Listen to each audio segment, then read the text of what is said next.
الحمد للہ رب العالمین والصلاة والسلام علی اشرف الانبیاء والمرسلین نبینا محمد وعلی آلہ وصحابہ اجمعین اما بعد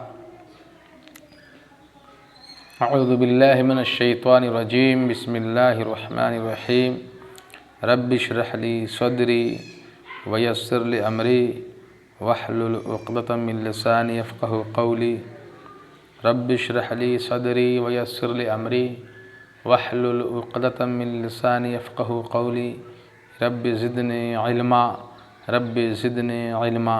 سامعین کرام،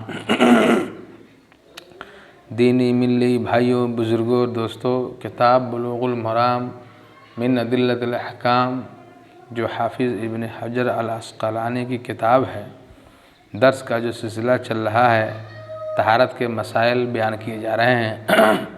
آج کے درس کا عنوان ہے المسح علی الخفین، موزوں پر مسح کرنے کا بیان۔ المسح علی الخفین، موزوں پر مسح کرنے کا بیان۔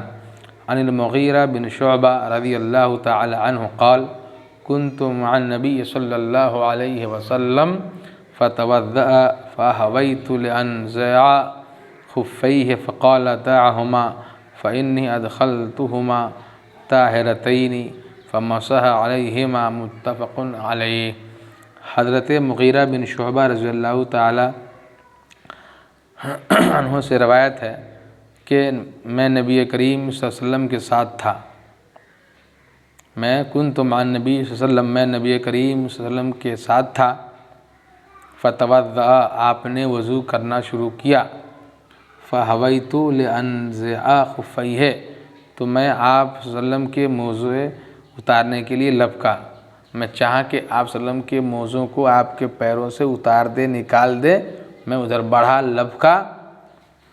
فقال، تو آپ نے فرمایا دعہما، چھوڑ دو، ان دونوں موزوں کو نکالنا چھوڑ دو، رہنے دو۔ فإنی ادخلتہما، بے شک میں نے جب یہ موزے پہنے تھے تو میں وضو سے تھا، یعنی میں ان دونوں کو بحالت وضو، پاکی کی حالت میں پہنا تھا، داخل کیا تھا اپنے دونوں پاؤں میں، طاہرتین، پاکی کی حالت میں، وضو کی حالت میں۔ فمسح علیہما، چنانچہ آپ صلی اللہ علیہ وسلم نے ان دونوں موزوں پر مسح کیا۔ متفق علیہ۔ اس حدیث کو بخاری اور مسلم نے روایت کیا۔ اس حدیث سے پتہ چلا کہ وضو کی حالت میں، پاکی کی حالت میں اگر موزے کو پہنیں گے اور اس کے بعد پھر وضو کرنا ہوگا تو پیر دھلنے کی ضرورت نہیں ہے، موزوں کو نکالنے کی ضرورت نہیں، بلکہ اس پر مسح کر لیں گے، وہ کافی ہو جائے گا۔ فأہویت، اس حدیث میں ایک لفظ ہے فأہویت، میں نے اپنے ہاتھوں سے مدد لی، سہارا لیا، یا پھر یہ معنی ہے حالت قیام میں نیچے کی طرف بیٹھنے کے لیے جھکا۔ لانزع، اخرج کے معنی میں ہے کہ میں نکالوں، تاکہ میں اسے نکالوں۔ خفیہ، آپ صلی اللہ علیہ وسلم کے موزے پاؤں سے نکالوں۔ دعہما، اترکہما کے معنی میں کہ ان دونوں کو چھوڑ دو، اس حالت میں رہنا دو، یعنی موزوں کو مت نکالو، چھوڑ دو۔ طاہرتین، حال واقع ہو رہا ہے، معنی یہ ہوئے کہ دونوں پاؤں پاک ہیں، وضو کی حالت میں ہیں، اس لیے موزوں کو نہ نکالو۔ اور ابو داؤد کی ایک روایت میں ہے کہ میں نے موزوں میں پاؤں جب داخل کیے ہیں اس وقت وہ پاک تھے، یعنی جب موزے کو میں پاؤں میں پہنا اس وقت پاکی کی حالت میں پہنا، وضو کی حالت میں پہنا۔ اس حدیث سے یہ ثابت ہوا کہ موزوں پر مسح اسی صورت میں درست اور جائز ہے جبکہ وضو کر کے پہنے گئے ہوں۔ وضو کر کے پہنے گئے ہوں تو پھر اگلے وقت میں وضو کرتے وقت پاؤں کو دھلنے کی ضرورت نہیں ہے، موزوں کو نکالنے کی ضرورت نہیں، اس پر مسح کر لیں گے۔